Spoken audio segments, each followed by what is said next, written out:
You are retarded. Yeah. And now, physical or mental? no, not retard. It's very good you allow a retard to eat. Your brother Bilo. I just exploded.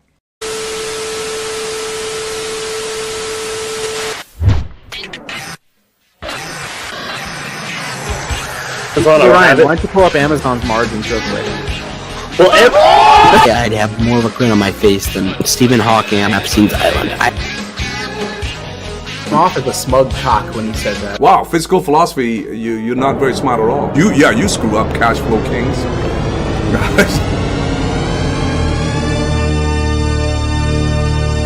Dissector, you are an idiot. Hello, everybody. It's Saturday. It's 8 p.m. Eastern. And on Saturday at 8 p.m. Eastern, you could be doing a wide variety and range of things.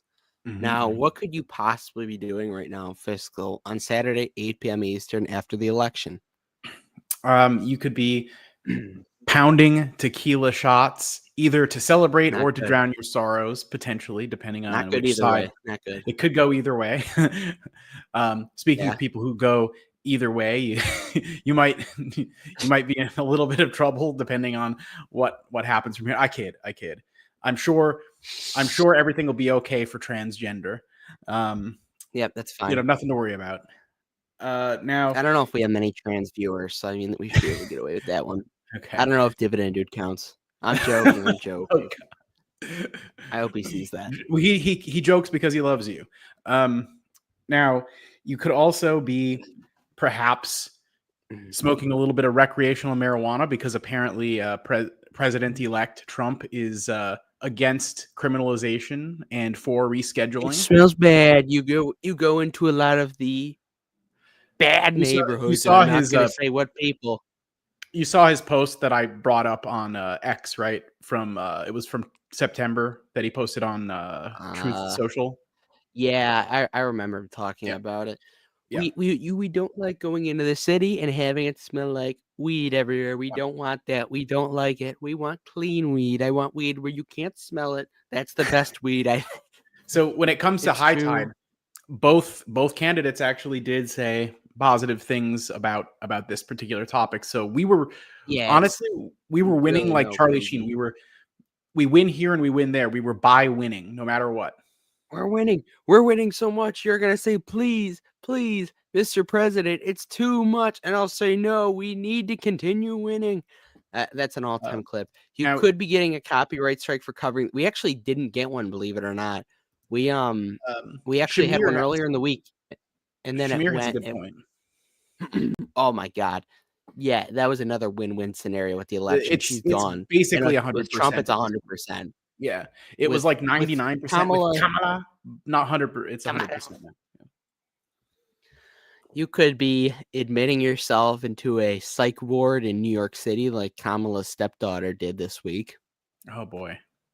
You could be sleeping with the nannies, like Doug Emhoff does. It's not good times right now for some people. And Fiscal, did you see much rage throughout the week in real life? In real life, no. I mean, I'm in Arizona, so. Honestly, even in 2020, like a lot of like a big percent, even when it's close, like it's still very, very close in the years where it's close. And this year, it doesn't seem like it was that close. So most people here were pretty happy with what shook out. So no, it's. I feel like what am I gonna say? I gotta think of a way to word this, but yeah, I'll hold off on it for now. I don't want to get us canceled that early. But we did get a $5 donation before the show, which is just an absolute treat from Orange Girl 55. And of course, when Seymour Duck is in the house, you have to give us your money. $5, thank you very much. If he is anything like his username and profile picture and supports Orange, then he's gonna have a lot more money the next 4 years, hopefully. But you're going to get a lot more money regardless because you're a Cash Flow Kings viewer. And that's like the only. Yeah. Best returns in the whole market. I was thinking you could be potential. Yeah. Not financial advice. And if you are a channel member, by the way, we're like 18-0 on our trades for the month. But by the way, just figured I'd mention for legal reasons. That's a joke. We could definitely cover that. By the way, for channel members are good Lord, I hate that guy. It's only $4 a month, and you'll win 100% of your trades. It's a good. Yeah. 100. Yeah, definitely. We got Alan in the chat. Alan was with us our entire election night show. If you guys missed the entire election night show, channel members can get access to it. Best $2 you could possibly spend. It was a treat. Yeah, we were like half out of it by the end of it, but it was a good time. We reacted to some meltdowns, so it was a good time. Eric's in there, Bacon's in there, John Judas, and ooh.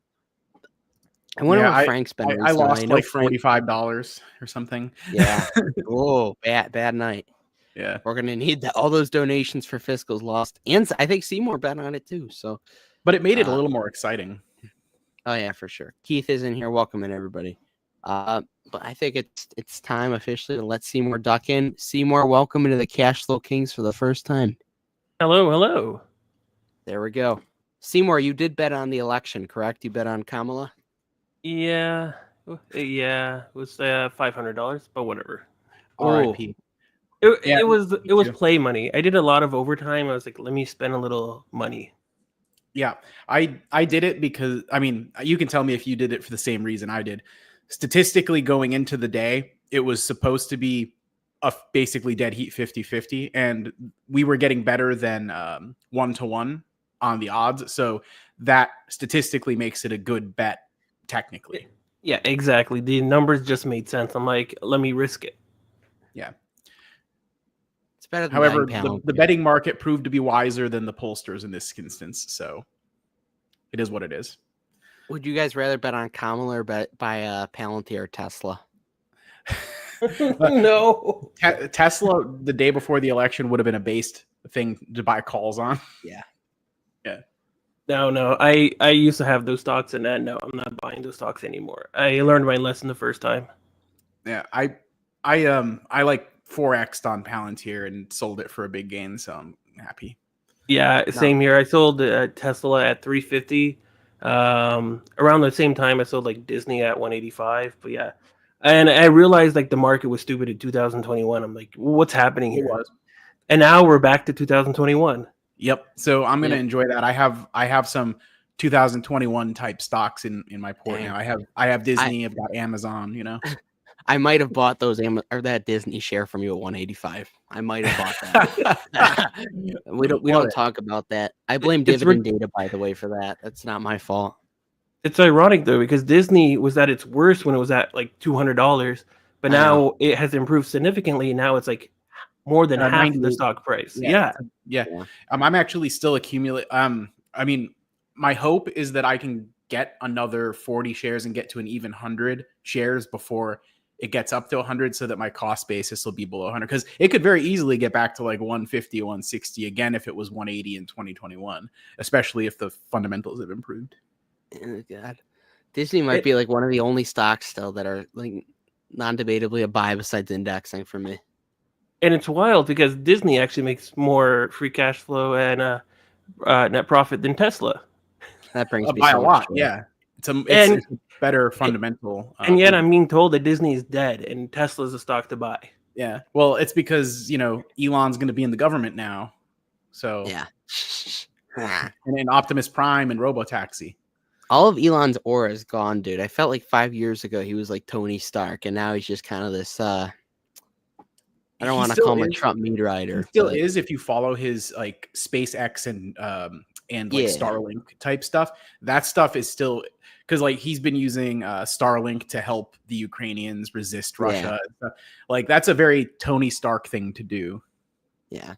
His aura, I feel like his aura is gone though. Like 5 years ago, he was real like mysterious and stuff, and now he's kind of this Trump meat rider. That comes from somebody who may or may not have voted for Trump. So don't unsubscribe, everybody. It's a mystery. Yeah, it's a mystery. It could have happened. It could have not. You'll have to become a channel member and watch our election night show where I may or may not have disclosed whether or not. Yeah. So, I mean, my dad has a ton of Tesla, and I'm like, you got to get out of it now. Because, like, just index it. Like, the risk is not worth, at this valuation, it's just like index it for Christ's sake. Yeah.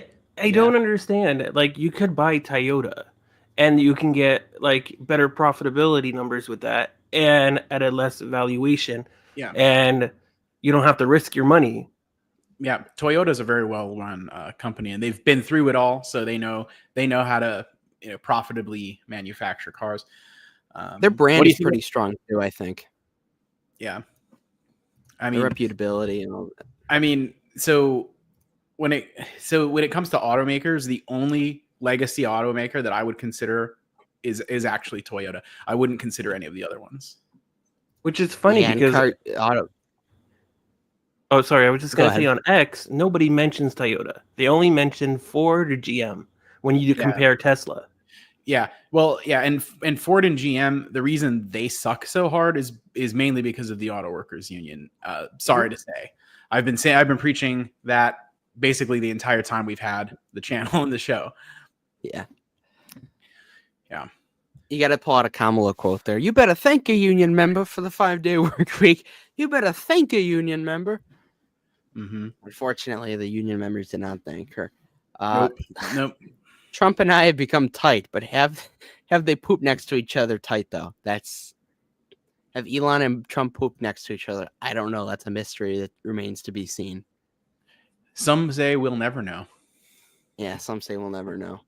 There was this great video that I do want to show that I saw on Twitter, and it was in reaction to Palantir, and it mentioned some of the guests that have been on the Cashflow Kings as of recently. So we'll watch it.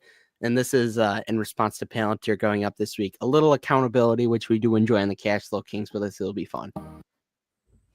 Oh, come on, play. This is my.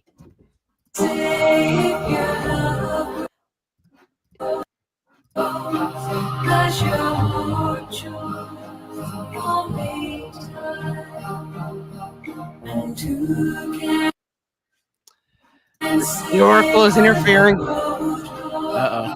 Well, it's just as well. That music's probably copywritten, so. There you go. Yeah, Dividend Dude right now might be pounding down beers at college or whatever. He's not coming on the Cashflow Kings, that's for sure, and that's unfortunate, but yeah, good times. So Matt, continue. I want to know something. I want to know what Mr. Seymour Duck thinks about Amazon. Ooh. Here's the thing. Why would you invest in Palantir for the same growth you can get for Amazon? I love it. I like that perspective. Yeah. Amazon, I think I've speculated that it arguably there's an argument you could make that it has the widest moat of any business currently as far as US based stocks. You could make that argument, I think.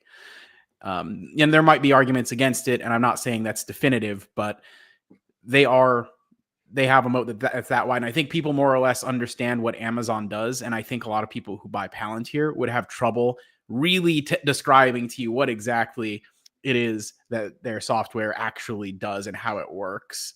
So it's kind of a little bit of a black box. And I think a lot of people just buy it because the name sounds cool and they hear a lot of people on YouTube talking about it. Well, I don't understand, because with Palantir, there's a lot of their earnings, right? They hide a lot of their numbers to give you this perspective that it's actually doing well, but it's not. They do adjusted everything with their numbers. So when we're looking at free cash flow, right, it's adjusted to include stock-based compensation. When the last two previous quarters, they actually didn't make any money in free cash flow. It was all stock-based compensation, diluting shareholders. Why would you want to invest in a company like that when you can get better growth in Amazon? I don't have Amazon, by the way, but you can get better growth in Amazon, which is a stable company. Why risk it with a less valuation compared to Palantir, where it's like price to perfection? I just don't understand. And I see that with Tesla. It's like, why Tesla wouldn't get Toyota? Why Robinhood if you can get IBKR? There's these like alternate companies that you can get, and they're just a safer bet and they have better margins. I just don't understand why these retail investors are risking it at all. The CEO has cool hair. Yeah, that's a good point. So what do you think about tobacco stocks like British American Tobacco, Altria Group, PM? Well, I don't mind. I don't mind actually sin stocks because they get significantly discounted because of that negativity. For me, I have Evolution, which is a gambling stock, and it gets discounted heavily because it's a gambling stock. So I get like a cheaper valuation at 16 times PE, but yet their profit margins are at 58 times. Like what? So like, and then like, yes, tobacco companies, I'm not against that. Cool. Awesome. Yeah, Aria talked about evolution on the show So a few weeks I mean, I ago. definitely think like if you're open to it, like one to like actually look at today because of how crazy low the valuation is, even compared to other tobacco companies, is definitely BTI. They're, I think, but somewhere in the 5 to 6 times free cash flow range for price, which is about half the multiple that Altria Group trades for. And they're international. So Altria Group is only domestic United States, whereas BTI has the whole world. And yet BTI still trades at a much lower multiple. It's actually kind of ridiculous because, as you probably have heard, smoking is on the decline in the US. Every year it goes down like 1% or something. And they make up for it with price hikes. BTI definitely, the US is still a big market and they still sell here and it'll still affect them. But there's other parts in the world where tobacco sales could actually grow in the future. And they're in all of those markets as well. And I think honestly, I think BTI is less risky because of how cheap it is and because of the global aspect of it. All the areas they And can go. All the and areas that they can. So and for some reason, foreign stocks, I don't know why, but fundamentally, they're just cheaper. They're not pumped up with the U.S. stocks that are at a premium. So I'm noticing that with like even BTI, right? Like a lot of these foreign companies, they are lower valuations, and that's good because it makes sense for me. When the numbers make sense, that's when I want to buy a company. When you're pumping it for hopes and dreams, that doesn't make sense to me. Yep. And the thing is, like they've got the option since so most of the money goes towards the dividend, but only like 60% of their cash flow. And they can use the rest to either pay down debt or do buybacks, which buybacks, when they're this cheap, are really beneficial to shareholders. look at Altria. Yeah. They bought, like, when they were buying back at like 40. They sold their Anheuser-Busch to do buybacks. Yeah. And it's paid off well because they're up like 20% from that price off the top of my head. So Yep. Yeah, all the tobacco companies are finding the new areas to invest in. What they do is they look at Khmer's Discord and like the Shoe Shiners Discord, and they look at, because the stress levels are higher when owning yield max, and they have the higher discretionary income, or at least they think they do, and they'll spend it on the tobacco products. So it's an interesting strategy that's going on there. And for me, because I'm in Canada, unfortunately, we get foreign tax on like American companies and a lot of foreign companies. But in the UK, we do not get tax for the dividends. So if I put in a tax-free account, we don't get that special foreign dividend tax. So it's free. So I've been looking at BTI actually because of that aspect. That's awesome. And I'm glad you said you're Canadian. So do you invest in any specifically Canadian stocks, or do you mostly do like broad international US? Like where do you... I used to have Canadian stocks. I used to have Brookfield, and then I used to have Brookfield. Yeah, but and I sold it at a profit, and then I used to have a lot of Japanese companies that Warren Buffett had. Then I sold those. But yeah, I don't have any more Canadian stocks. I've been thinking about investing, but like Europe right now is really cheap. So there is a Canadian stock that Ryan and I both have. It's called High Tide. Another here we go. Yep. I have a friend who keeps telling me to invest, but Canadians, we were in a bubble for those type of stocks, and it popped. And so now we're like very concerned not to invest in those companies. But my friend keeps telling me buy it. So it does. So just to give you like the reason of why they might be so enthusiastic about it, it's a retailer, so it's not a grower. A lot of the ones that have been losing a lot of their money have been the growers in that industry. High Tide's a shower, not a grower. Yeah. And two, it trades at a pretty reasonable multiple of the free cash flow with a lot of growth still ahead to have, because they're still relatively small. They're a small cap company. So the price can be volatile. Like if one pretty big investor who has like 500 grand in it were to sell in one day, you would actually see it in the stock price. Like it would really hit the stock price. But on the flip side, there are times where the shares just kind of randomly sell off and you can get in quite cheap, and their free cash flow looks good. They're actually able to organically fund their growth now just out of their free cash flow, which is also good.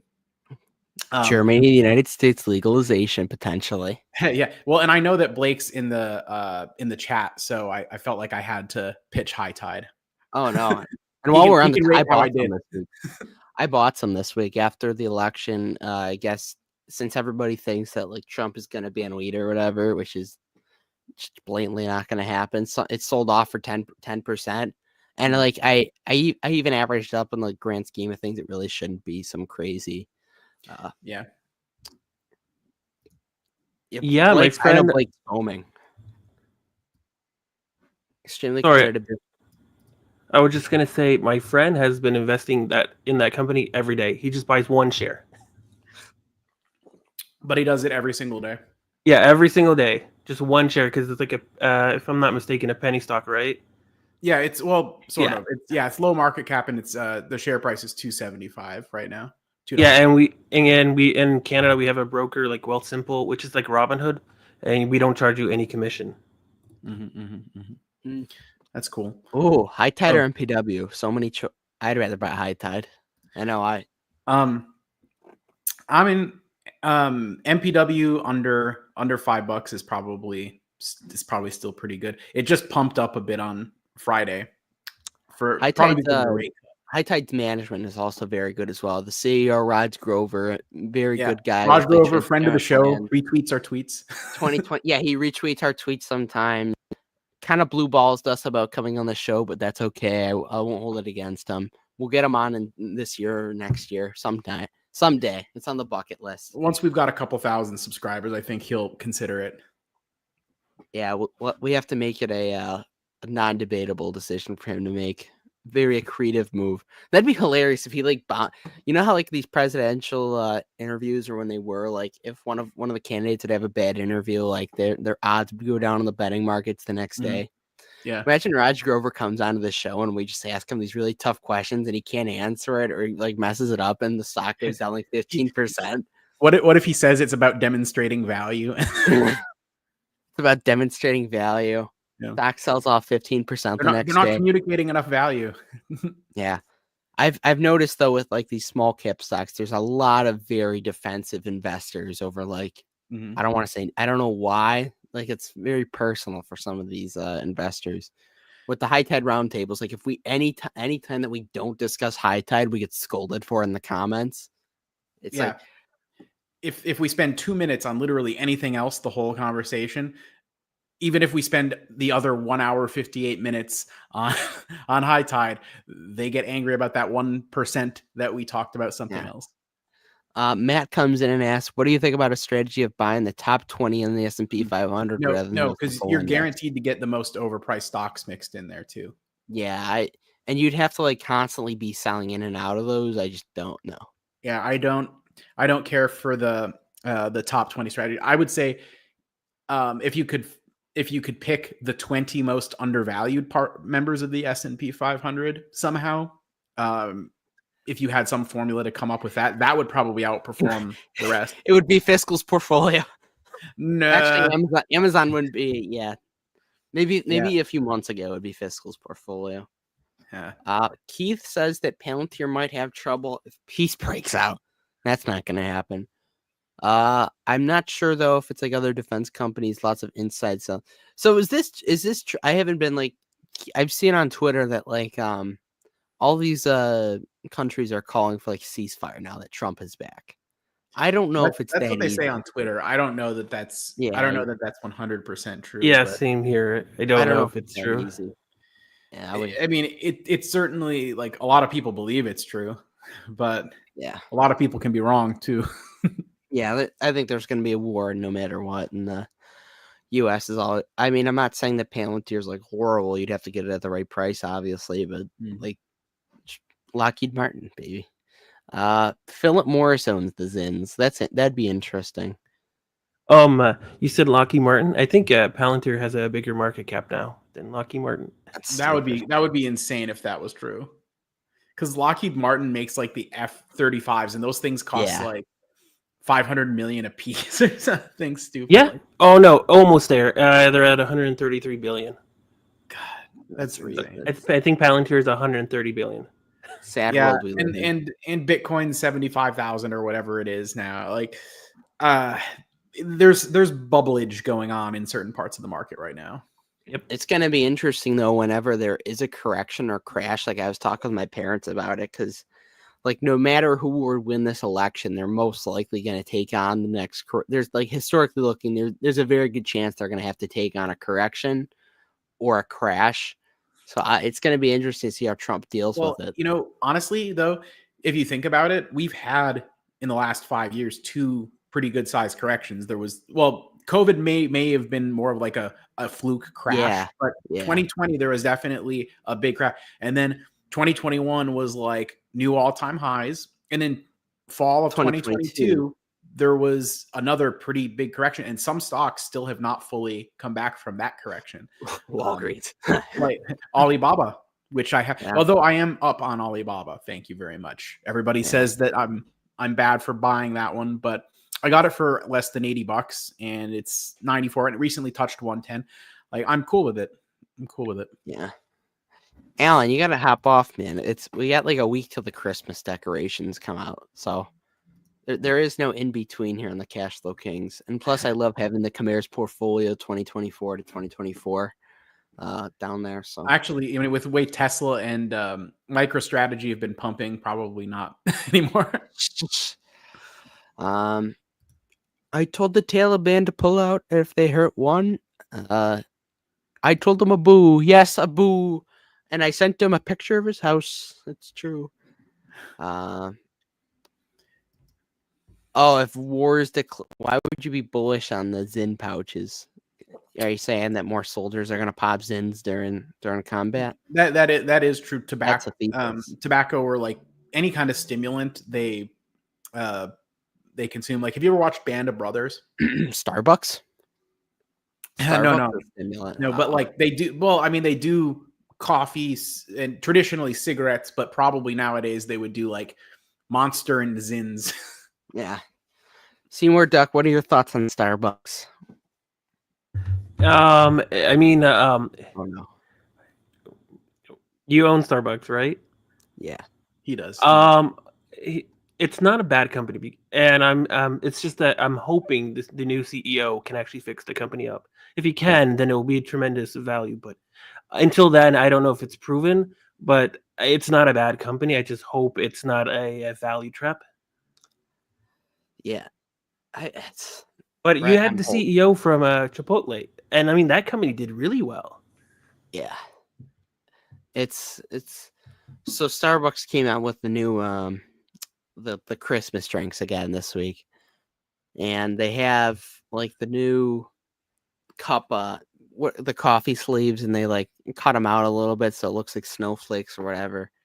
Interesting stuff going on, but that's an interesting aspect of Starbucks business that I think is overlooked, is like the constant reoccurring like themes that they have. Like they just had the pumpkin spice season for like 2 months.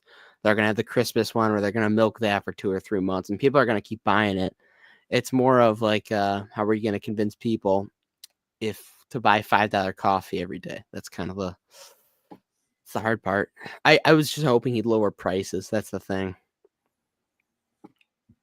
Don't know if they will though. Yeah, my big worry if I was a Starbucks shareholder right now would be, their plans for continuing to grow in China, considering that that's going to probably start to be a little bit contentious. Yeah. That would just worry me a little bit. But they hiked their dividend like 8%. Did we talk about that? I mean, and is an 8% dividend hike that big of a deal? I think it's pretty. Let's be honest, it's pretty good. But for the amount of scrutiny that they're apparently under, I was thinking that they'd actually hike it like maybe 3 or 4%, but 8% and nickel. I'll take it. It's free money. Of China, though, with the tariffs, I'm concerned about a lot of these American companies in China if Trump does any retaliation for China with those tariffs, especially Apple and Tesla. Because like I hear people telling me not to invest in China because China, the government, it's going to harm their own homegrown companies.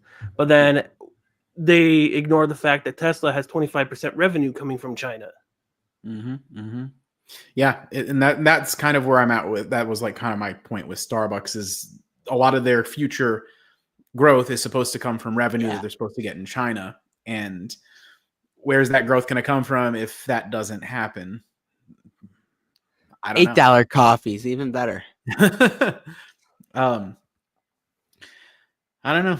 Perhaps they might have to spin it off and make their own like China version of Starbucks. I know Like, in Japan they Yum do that Brands for does McDonald's. Yeah. Yum Brands has Yum C, which is like their own Chinese version of like KFC and those other brands that are in Yum Brands. Yeah. So Seymour, what's in your portfolio right now for the people that don't know already? It's more international stocks because everything in the US is being pumped on a premium and not even based on the numbers. It's like I mentioned before, hopes and dreams and hype, especially if like Palantir from the bottom you're up 900%. Like that's not logical. Yeah. So, but yeah, I invest in a company like Evolution, Samsung, Nintendo, Disney, and Cover Corp. I used to have Tencent, but I sold it off just so I can invest more into Evolution. I used to own Tencent back in the day too, because they had Epic Games was showing Fortnite. Exactly. Okay. Now we get that Disney exposure because Disney owns part of Epic Games. So yeah, they own like 8 to 9% of Epic. Have you ever heard of a little company called Grab? Oh no. Grab? Yeah. Yes. So have you looked at possibly buying it, or is it not really on your radar? Just out of curiosity. Not on my radar. I would definitely. I mean, do you are you familiar with Uber's business model more or less? Yes. So same business model, but only specific to Southeast Asia, and doesn't have a freight business, which that's like the biggest loser for Uber. Uber's CEO is an independent director on Grab's board, and Uber has some equity in Grab as well. So there's not a competition concern really, with at least between them and Uber, and they pretty much own Singapore, Thailand, Indonesia, the Philippines, Vietnam, Malaysia, and Myanmar. Okay. I think that's all of them. So it reminds me of like Didi in China, but Didi got destroyed. Grab is doing really well. They have like 5 billion straight cash and like no debt. I gotta tell you guys about a stock that I potentially sold this week off of some good news that came off of it. It's one that I've been trimming recently. I have officially sold out of Kroger. Partially, it was very contradictory to the Amazon position, like because of Whole Foods. If they're gonna actually make a run of Whole Foods, so I mean that wasn't the main reason that I did it, but you need to look at, for me at least, the opportunity cost of there was a big cloud over it kind of looming because the FTC was trying to block the Albertsons deal. Now that Trump is elected and Lena Khan is gone, it's way more likely that that's going to go through. And I just think it's a good time to get out. I got out at like a 35% gain, and I'm just going to index it. I think I'm going to get a better return rather indexing it, putting it in Amazon, or I even put a little in the high tide, but I think there's a lot better options than Kroger for me, who's 19 right now. So yeah, but Kroger did it. It did its service. I have to respect it. Yep. Especially if you have Amazon, right? Yeah. I've seen people who invest in both Amazon and Hims as well, and I'm just like, why? Because Amazon just can, in like a click of a button, destroy Hims. Yeah, it'll destroy everybody. Amazon's about that life. I mean, retail pharmacies are probably going to start circling the drain now that Amazon's ramping up into that space. Oh, so now that RFK Jr. is going to be on Trump's health cabinet or whatever, would you what are you laughing at, Fiscal? There's nothing wrong with killing a bear. Would you, if you owned any of those like major food conglomerates, your Kellogg's, a lot of these companies that are putting BS into our foods right now, would you be worried for those companies potentially that there could be some repercussions coming?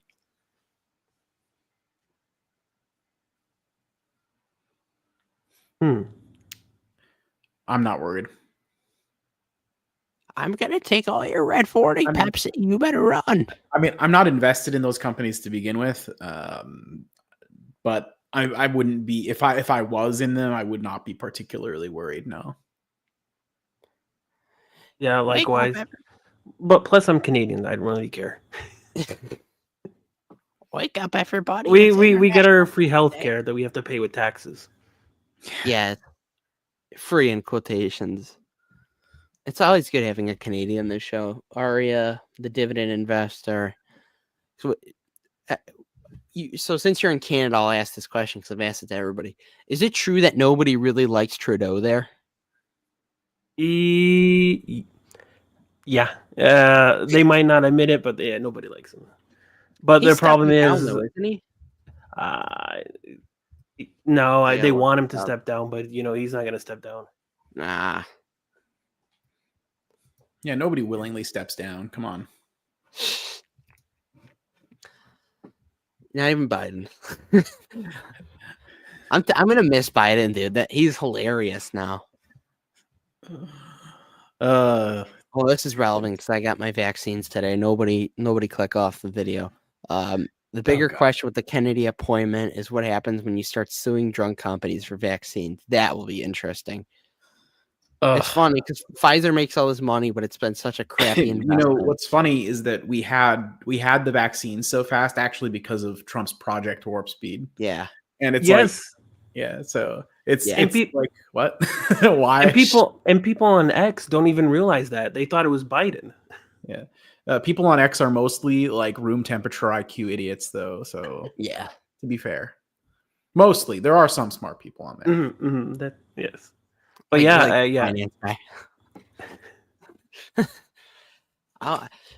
By the way, for anybody that actually is following our Twitter, you may or may not see a few uncharacteristic posts that it just looks like me or Fiscal would never want to put out.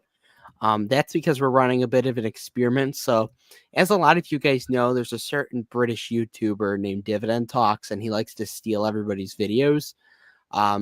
Literally and figuratively, just like copyrighted the thumbnail. So Elon's new policy where if you block somebody, they can still view your posts went into effect this week. So what we may or may not have been doing is finding some of those posts, potentially copying and pasting them and posting them as our own. Now, some could say that's not moral or ethical. I think it's called fighting fire with fire. So if you see some of those posts and you don't like that, ignore it. But it's a good way to get your show bigger. Like it and comment and retweet and laugh in the comments. Yeah, because you know what we're doing. Yeah, and it gets him mad because he blocked. Oh, okay. So it's another British YouTuber. I was thinking of Felix and Friends. He's the one that loves PayPal or talks about PayPal all the time. I used to watch his videos sometimes.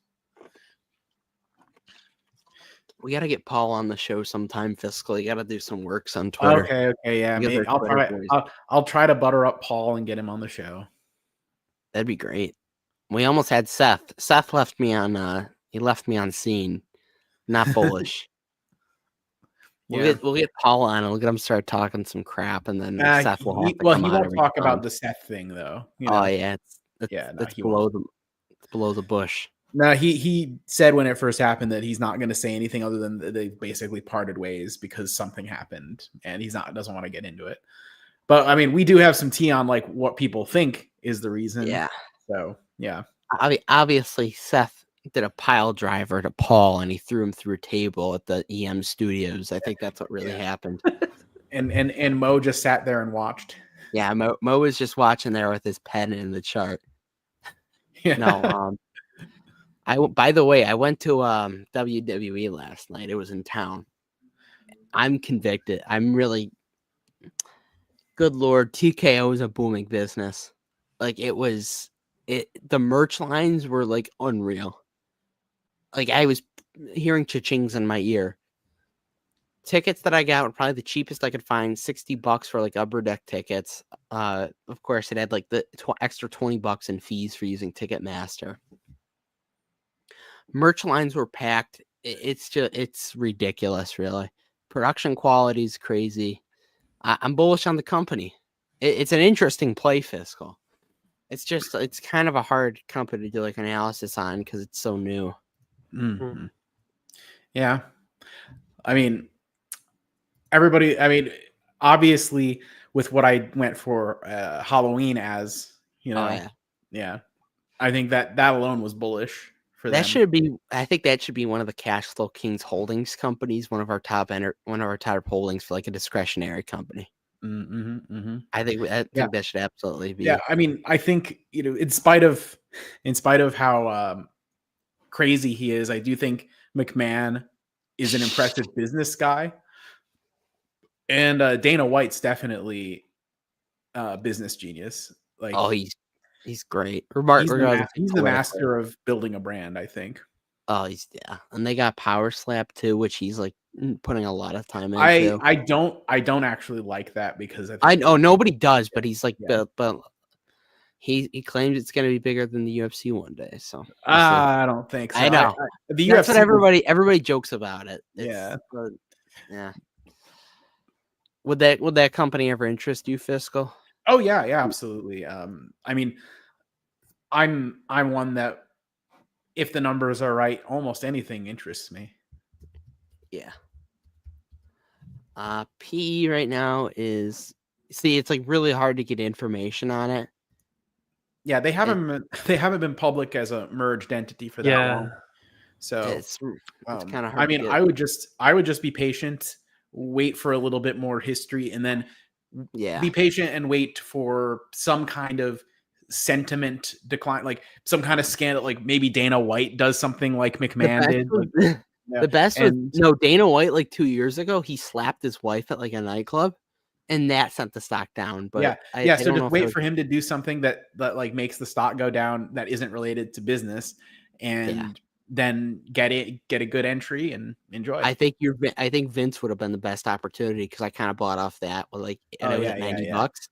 When like Vince resigned from them, I think the stock went down like 10%, and I bet now he can come back. He won't. Really? You think he can, or he can, but I don't think he would. I don't necessarily think he will, but I think he can. Yeah.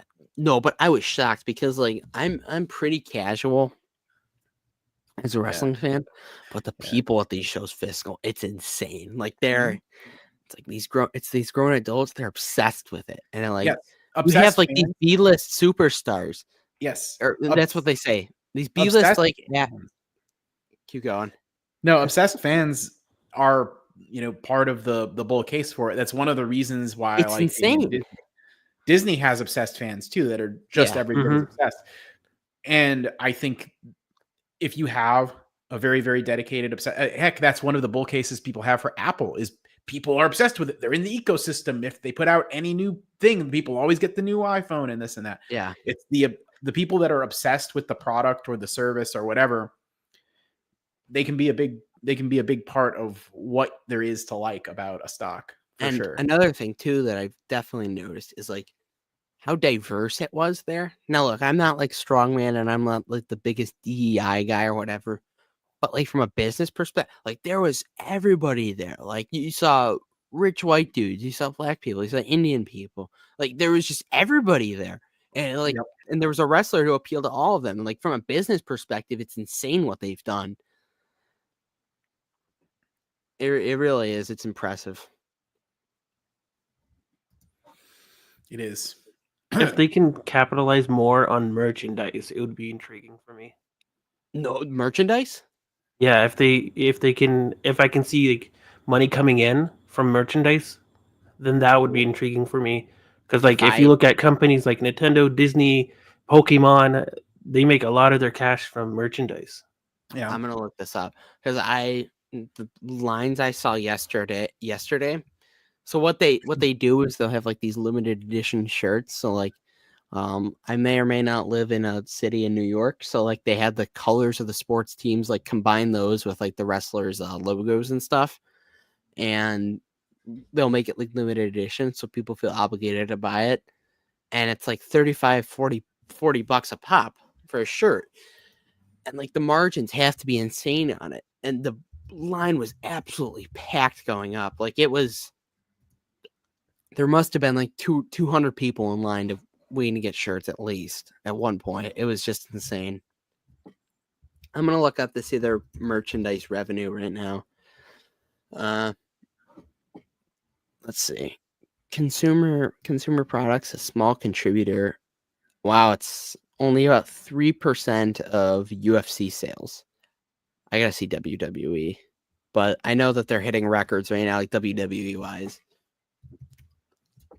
Is it Triple H or Hunter Levesque, who is the content officer, for those who know, mentions that a lot in his press conferences. Like they had record numbers for merchandise or whatever. In 2023, WWE's consumer products division generated $32.2 million in revenue. That was it's actually less than I thought. But yeah, really strong business. Are there any stocks that you guys are looking to sell off with this crazy rally we've had recently? I want to get rid of Bank of America. Yeah. Not really. The last stock I sold off was the one I just wanted to hold off because of Trump. Who knows what's going to happen? But I also wanted to buy more Evolution. It was just 10 cents, but everything else I want to just keep. I forgot that I didn't forgot to mention one stock. I own Cover Corp. I don't know if you know that one. They those anime girls YouTubers, VTubers on YouTube. Fiscal's perked up over there. Yeah, they own the company HoloLive, and like the top 10 female streamers on YouTube are owned by them. And they make a lot of money in merchandise in concerts. That's why I was like intrigued with TKO. If they can capitalize on the merchandise and get a lot of money from that, I would like that. But yeah, it's a small cap that's like, I think right now 800 million, and yet it has 30% return on invested capital. It's profitable. I'm like, this doesn't make any sense to me, because in US, that wouldn't be a small cap. That would be a mid cap. You get that US premium, but in Japan, they're more conservative with their numbers. Yeah, Blake has definitely exposed me to small caps, and I think that's really interesting. I think for the CFK portfolio, we definitely need to get some small cap allocation in there. Well, if you pick a good small cap, it's definitely easier to get a multi-bagger there than with something that's already $1 trillion, I've seen that with High Tide. Like I'm like doing the math. I'm like, what if I put my money that I put Microsoft into High Tide, and like doing all these crazy calculations. Yeah. It is crazy how much they can take off. If like one good thing happens, they could easily double or triple. Yeah. So it's tempting. It's always Fiscal. When's a good timeline for the CFK portfolio? You think we can do it? Yeah. I mean, hey, 2025 could be a big year for us. It has to be a big year. There is no other option. There is no tomorrow. FYI, I've only got a few more minutes here, I think. Yeah, I know. We're gonna wrap up here. Seymour, any parting thoughts? Make sure to shout out any, obviously Plugs. Your Twitter, anything else. Anything to plug. Yeah. Don't have that grifting mentality. Actually look at the fundamentals of a company. Don't look at its stock price. Look beyond the stock price, and don't tell a YouTuber because they're buying a stock. Even me, even right now, when I'm telling you these stocks, don't buy it because I'm buying it. Actually do some work, due diligence. That's how I bought Disney. Don't be at 185. Don't do it. Because I feel like retail investors now, they just want to be told what to buy and when to sell. And I you know, and now it feels like 2021 again. And I'm concerned that these retail investors are going to get burned. Mount St. Helens is going to come, it's going to explode, and they're not going to know what's going to happen. I just exploded. Yep, I agree. Wise words. Yeah. If you see any tweets from us that are 15 stocks to buy, we didn't mean it. It was Dividend Talks that said it. We're just reposting it under our name. All right. Thank you, everybody. Shortened episode tonight. Hope you guys appreciate. Next week we may have to go live on Friday, or we'll do a pre-recorded show. We'll work on it. Thank you for Seymour Duck and coming on to the show. Thank you once again to Orange Grove 55 for the $5 donation. We greatly appreciate it. That's like $5 you could possibly spend on a Starbucks coffee. We don't take that lightly. Thank you all for watching. Smash like, unsubscribe, do dividends, stocks, not drugs, and of course, remember, cash flow is king. Oh yeah. Oh yeah.